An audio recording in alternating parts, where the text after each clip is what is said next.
Hello everyone, welcome to study with Shri. देखिए, Uttar Pradesh PCS RO ARO 2023 का जो प्रीलिम्स टेस्ट सीरीज है वो स्टार्ट कर दिया गया है। ये टेस्ट नंबर 5 है। 4 टेस्ट ऑलरेडी कंप्लीट हो चुका है। प्ले लिस्ट बना रखी है, आप लोग जाकर के देख सकते हैं। देखिए, अगर आप किसी भी स्टेट पीसीएस की प्रिपरेशन कर रहे हैं, चाहे वो बीपीएससी हो, यूपी पीसीएस हो, एमपी पीसीएस हो, जेपीएससी हो, छत्तीसगढ़ पीसीएस हो या आरएस हो, यूके पीसीएस हो, ठीक है। तो किसी भी स्टेट पीसीएस की प्रिपरेशन कर रहे हैं तो आप इस टेस्ट सीरीज को देखिए, आपको काफ़ी फायदे होगा, ठीक है।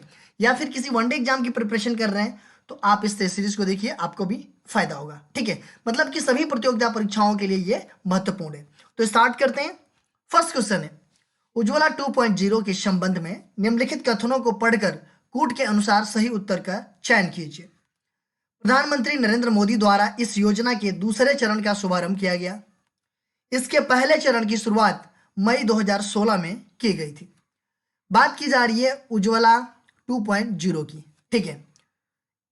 इसके मतलब कथन जो दिए गए हैं उसमें से सही उत्तर का चयन करना है। तो देखिए, प्रधानमंत्री नरेंद्र मोदी जी के द्वारा जो है कि उज्ज्वला 2.0 मतलब कि उज्ज्वला जो योजना है उसका दूसरे चरण की शुभारंभ किया गया है। बिल्कुल सही है। इसके पहले चरण की शुरुआत कब की गई थी?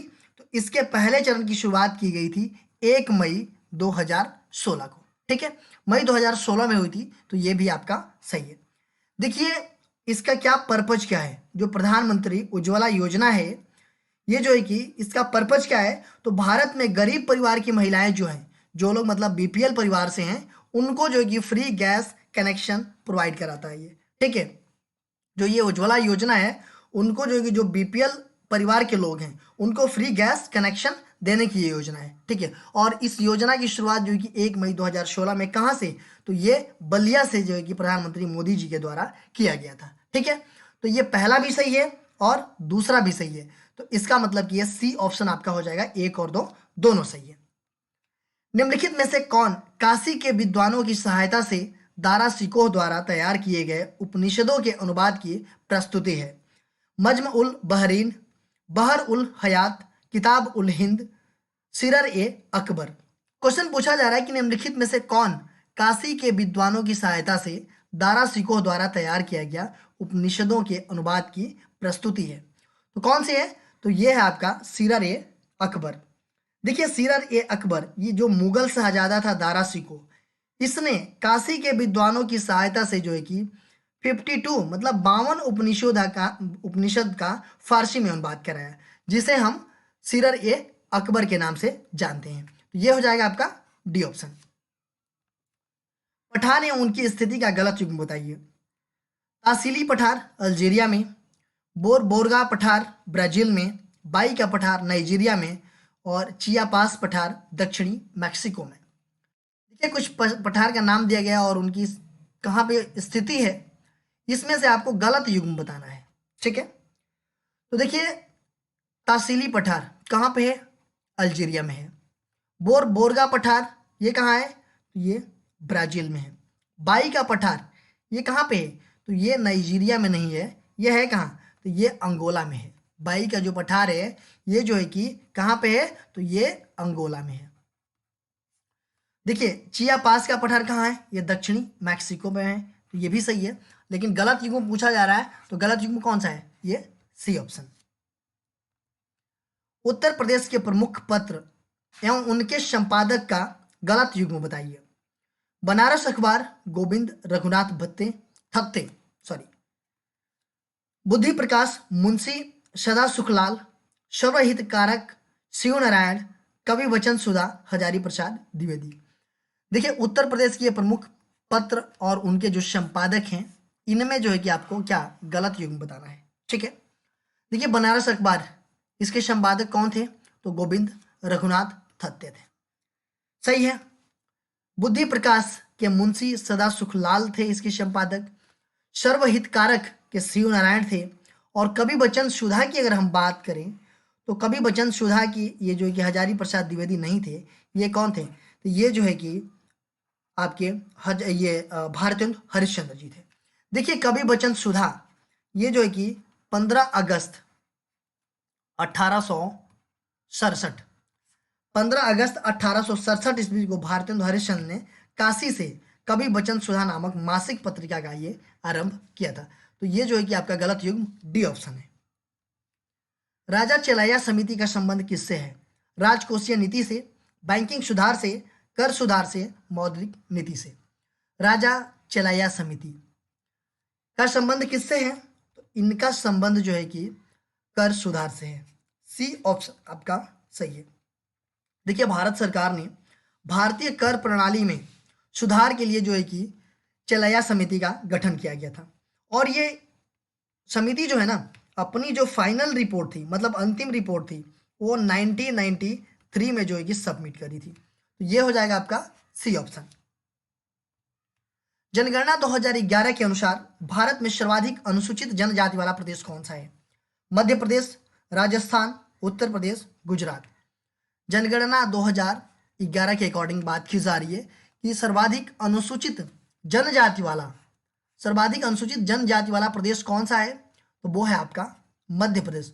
मध्य प्रदेश में सबसे ज़्यादा जनजाति लोग जो है कि रहते हैं यहाँ पे।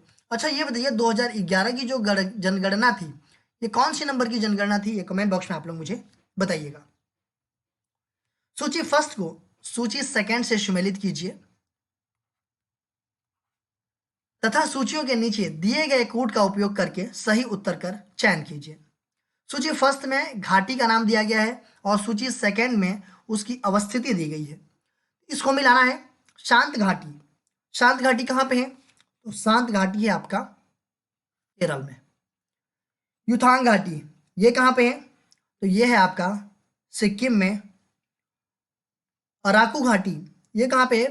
तो ये है आपका आंध्र प्रदेश में। और जूकू घाटी ये है आपका नागालैंड में। ठीक है, शांत घाटी कहाँ पे है? केरल में। युथांग घाटी सिक्किम में, अराकू घाटी आंध्र प्रदेश में, और जूकू घाटी नागालैंड में है। तो ये हो जाएगा आपका 1 2 4 3। 1 2 4 3 कौन सा है? ये सी ऑप्शन हो जाएगा। अखिल भारतीय महासंघ स्थापित करने का प्रावधान शामिल किया गया था। भारत सरकार अधिनियम 1935 में, अगस्त प्रस्ताव 1940 में, भारत सरकार अधिनियम 1919 में, कैबिनेट मिशन प्रस्ताव 1946 में। पूछा जा रहा है अखिल भारतीय महासंघ स्थापित करने का जो प्रावधान था वो शामिल किया गया था किसमें? तो वो किया गया था भारत सरकार अधिनियम 1935 में। ठीक है, देखिए अखिल भारतीय महासंघ यह स्थापित करने का प्रावधान जो कि शामिल किया गया था 1935 का जो अधिनियम था इसमें।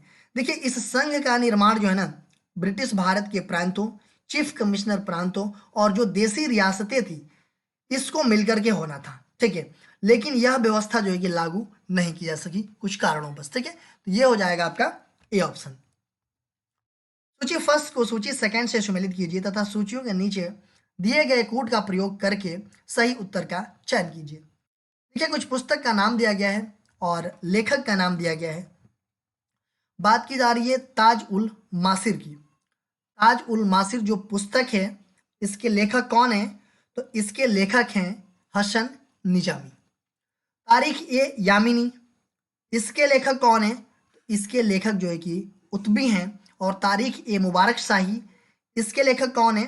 तो इसके लेखक जो है कि याहिया बिन अहमद शरहिंदी हैं। और फतह उस शलातीन इसके जो है कि लेखक हैं इसामी। ताज उल मासिर के लेखक हसन निजामी, तारीख ए यमानी के लेखक उतबी, तारीख ए मुबारक शाही के लेखक याहिया बिन अहमद शरहिंदी और फतह उस शलातीत के इसामी। तो ये हो जाएगा 1 2 2 1 4 3। 2 1 4 3 कौन सा है? तो ये बी वाला ऑप्शन हो जाएगा। निम्नलिखित समूहों में से कौन सी जनजातियां अपना जीवन यापन खाद्यान्न संग्रह तथा शिकार से करती है? बुशमैन, पिग्मी तथा एस्किमो, मसाई, खिर्गिज तथा बोरो, पिग्मी, एस्किमो तथा खिर्गिज, बोरो, बुशमैन तथा मसाई। पूछा जा रहा है कि इसमें से जो समूह दिए गए हैं उसमें से कौन सी जो जनजातियां हैं वो अपना जीवन यापन जो है कि खाद्यान्न संग्रह तथा शिकार से करती है। तो कौन से समूह है जनजातियों का? तो वो है आपका पहला बुशमैन, पिग्मी तथा एस्किमो। देखिए, अगर हम बात करें बुशमैन की, ये कहाँ पे है, कहाँ की है ये? तो ये कालाहारी मरुस्थल में पाई जाती है। पिग्मी ये आपका जायरे बेसिन में, और एस्किमो ये आपका टुंड्रा प्रदेश में। देखिए ये खाद्य संग्रह का कार्य करते हैं ये लोग और शिकार करते हैं। अगर हम बात करें इसकी मसाई की, तो ये कहाँ की है जनजाति, तो ये है पूर्वी अफ्रीका। और खिरगिज ये कहाँ की है, तो ये है आपका मध्य एशिया का। ये जो है कि पशुचारण का काम करते हैं। तो ये हो जाएगा आपका पहला ऑप्शन। भारत में पाषाण काल के संबंध में निम्न कथनों को पढ़कर कूट के अनुसार सही उत्तर का चयन कीजिए। भारत में सर्वप्रथम 1863 ईस्वी में पाषाणकालीन सभ्यता की खोज की गई। दूसरा है कि पाषाण काल को अध्ययन की सुविधा की दृष्टि से 3 कालों में विभाजित किया गया है। इसमें जो है कि सही उत्तर का चयन करना है इसमें। तो देखिए भारत में जो सबसे पहले 1863 ईस्वी में पाषाणकालीन सभ्यता की खोज की गई, बिल्कुल सही है। देखिए पाषाण काल को अध्ययन की सुविधा की दृष्टि से 3 कालों में विभाजित किया गया है। किन किन कालों में, तो देखिए पूरा पाषाण काल, मध्य पाषाण काल, नव पाषाण काल, इन 3 कालों में जो है कि विभाजित किया गया है पाषाण काल को। ठीक है, तो ये भी आपका सही है। तो ये हो जाएगा आपका 1 और 2 दोनों सही है, ये सी ऑप्शन। निम्नलिखित में से कौन सा सूचना का अधिकार अधिनियम 2005 से संबंधित है? लिली थॉमस बनाम भारत संघ, नंदनी सुंदर बनाम छत्तीसगढ़ राज्य, नमित शर्मा बनाम भारत संघ, इनमें से कोई नहीं। पूछा जा रहा है कि सूचना का जो अधिकार है ये जो है कि राइट टू इंफॉर्मेशन एक्ट 2005 से संबंधित है। क्वेश्चन आता है कि सूचना का अधिकार अधिनियम जो है कि मतलब किस वर्ष जो है कि ये लाया गया, तो ये 2005 में लाया गया। ठीक है, सूचना का अधिकार अधिनियम 2005 का है और ये जो है कि किस केस के द्वारा ये लाया गया। ठीक है, तो ये लाया गया आपका नमित शर्मा बनाम भारत संघ से संबंधित है। ठीक है, देखिए सूचना के अधिकार से संबंधित अगर हम बात करें तो जो सूचना अधिकार कानून लागू करने वाला राष्ट्र होता है ना, वो अपने नागरिकों को ये प्रदान करता है सूचना का अधिकार।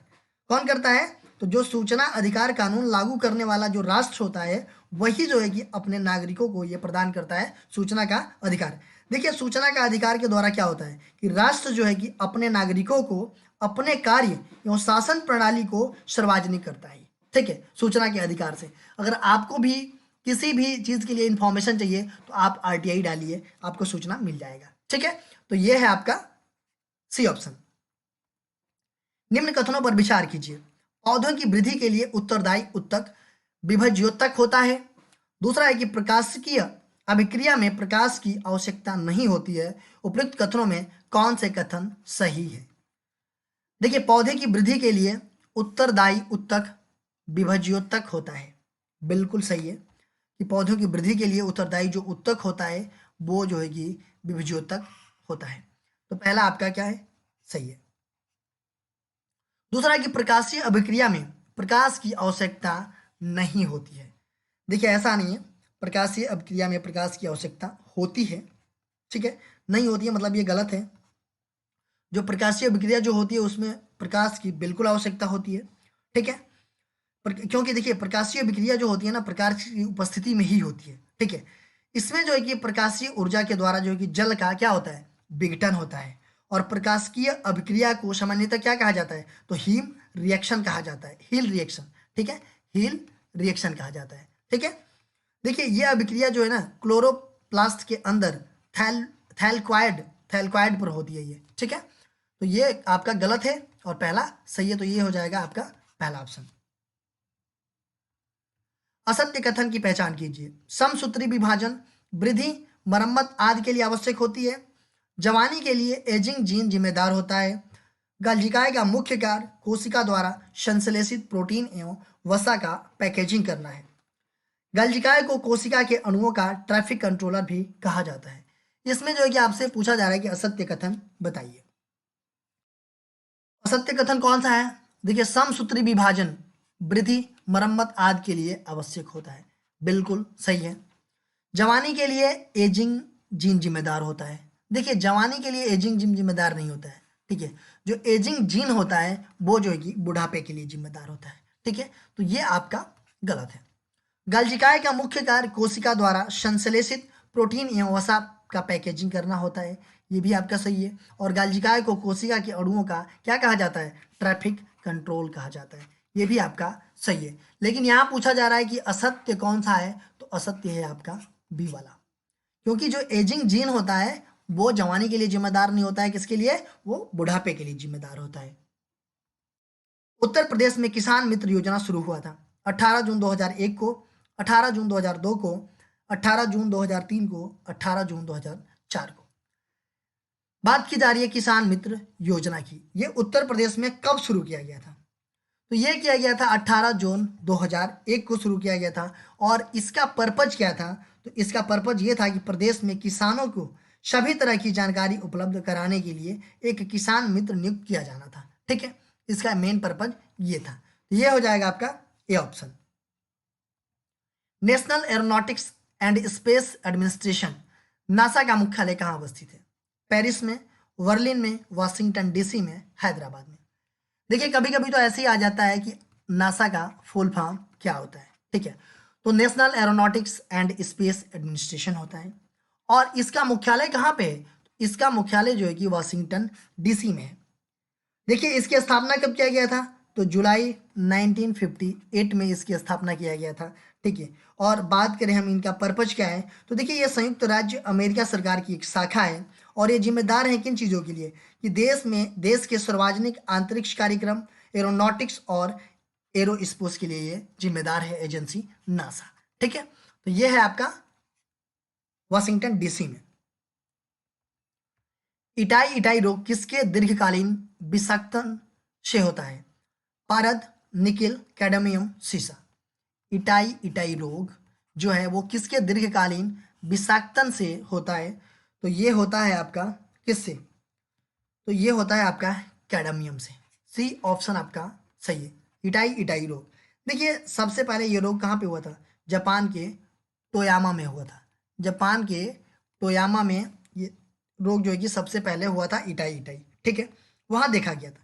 देखिए खनन कार्य के दौरान जो है कि नदियों में कैडमियम के विमोचन से यह रोग जो है कि फैलता है। तो ये हो जाएगा आपका सी ऑप्शन। सिफिलिस रोग का वाहक कौन होता है? जीवाणु, विषाणु, कवक, फंगी। सिफिलिस रोग इसका वाहक कौन होता है? इसका वाहक जो है कि जीवाणु होता है। देखिए सिफिलिस रोग जो है ना आपका ट्रेपोनेमा पैलिडम नामक जीवाणु के द्वारा होता है। किस जीवाणु के द्वारा? ट्रेपोनेमा पैलिडम जीवाणु के द्वारा होता है। तो अगर क्वेश्चन आता है कि सिफिलिस रोग जो है कि किसके कारण होता है, तो आप बता दीजिएगा कि ट्रेपोनेमा पैलिडम के कारण होता है। मतलब ये जीवाणु है उसी के कारण जो कि सिफिलिस रोग होता है। ए ऑप्शन आपका सही है। निम्न पौधों में से कौन सा क्रूसीफेरी कुल से संबंधित नहीं है? मूली, शलजम, सरसों, कपास। देखिए क्रूसीफेरी कुल से संबंधित नहीं है पूछा जा रहा है। देखिए क्रूसीफेरी कुल का कौन कौन सा है? मूली भी आपका क्रूसीफेरी कुल का है, शलजम भी क्रूसीफेरी कुल का है, सरसों ये भी आपका क्रूसीफेरी कुल का है। बट कपास जो है कि आपका क्रूसीफेरी कुल का नहीं है। ये किस कुल का है? तो ये जो है कि कपास जो है कि ये मालवेसी कुल से संबंधित है ये। ठीक है, तो ये मालवेसी कुल से संबंधित है और क्रूसीफेरी कुल से मूली, शलजम और सरसों संबंधित है। ये हो जाएगा आपका डी ऑप्शन। हड़प्पा सभ्यता के संबंध में निम्न कथनों को पढ़कर कूट के अनुसार सही उत्तर का चयन कीजिए। देखिए यह सभ्यता एक सुविकसित कांस्ययुगीन ग्रामीण सभ्यता थी। दूसरा है कि इस सभ्यता में तांबे से अधिक मजबूत कांसे के औजारों का उपयोग एवं नगर शहरों में रहने को सभ्यता का प्रतीक माना जाता है। हड़प्पा सभ्यता की बात की जा रही है।